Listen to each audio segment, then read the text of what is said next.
फिर पुरानी चीज़ बना लो।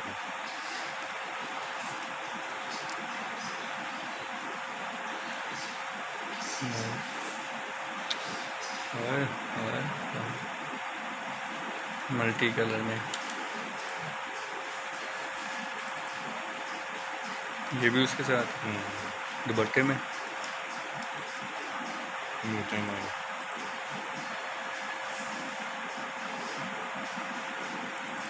ये मोटी बनाना चक्कर ये चीज़ की नजर आने दिया तुम कुछ नजर आने बैग पे बहुत कम आने दिया ना ये चीज़ बनाना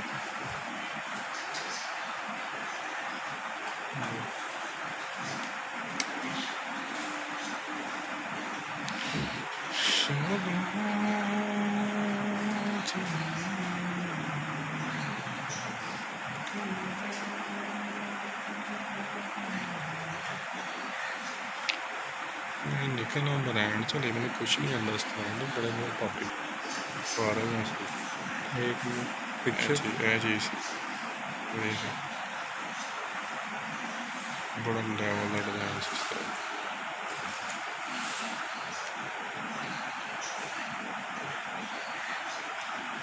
ये किधर बनाया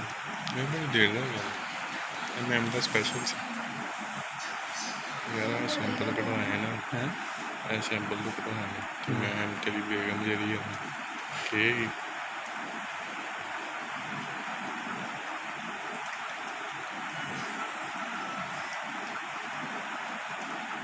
पिक्चर तो पंचिंग करना बड़ी औखी है बड़ी औखी है मैं दसा लख रुपये सुनना लेना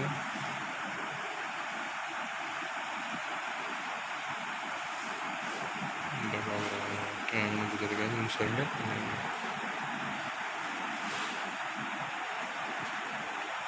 चेक कर पंची लहंगा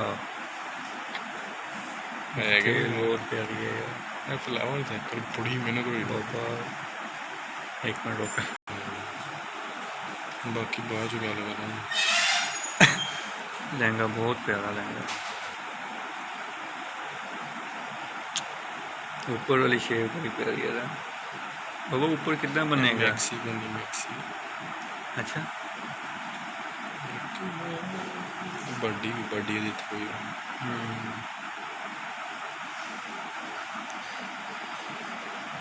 वाली फाइल भी होंगी है मेरा अलग अलग जोड़ जोड़ के बनाया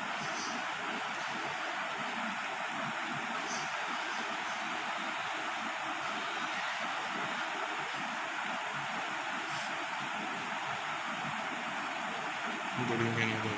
है बहुत ही मेहनत तकरीबन 12 महीने से बनाया है 18 साल में 12 महीने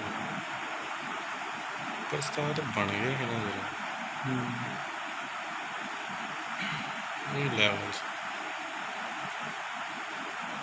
मैनेज करना बड़ी औखी है और लोकल से बाकी ये भी ठीक है नहीं पता नहीं पता ये भाई कॉपी करा वाकई कर रहे हैं उन्हें पता नाडा बोल रहा बड़ा यूज़ करता है इतने पिक्चर से बड़ा पिक्चर डिलीट करते हैं अब बाहर का डिज़ाइन से बड़ा हल्का डिज़ाइन तो बड़ी कशिश है बाहर का डिज़ाइन से अच्छा क्लाइंट से कराची बुलाला बनना अनुभव है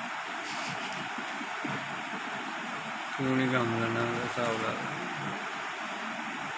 गई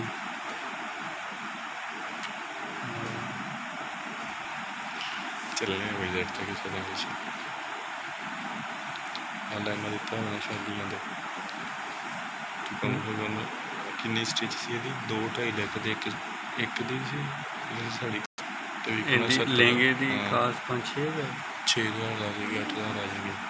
कैन एक सूट दे हाँ मिनीमम जो ज़्यादा बनाना होना तो उदों 6 लाख दो 7 लाख दो 7 तो डन करो 7 डन करो एंड कॉस्टिंग वो बेचन जाएगा ना सही ब्रांड मतलब चीज़ अच्छी हो फैब्रिक अच्छी हो तो कोई नस्ली हो तो लैन तो 1.5 लाख का है 1.5 लाख ਦਾ 1.5 लाख का लगा ਇੱਕ एक ਹੋ ਗਿਆ स्टार मैंने तो ये फिलहाल से आख्या पहले एडे का काम होना था पहले तो रेडी लोग 10-10 लाख रुपये करते हैं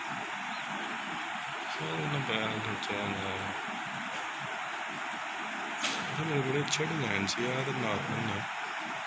सिंपल ये भी सीख मसला है ਸਿੰਪਲ ਵੀ ਅੱਛਾ ਲੱਗੇ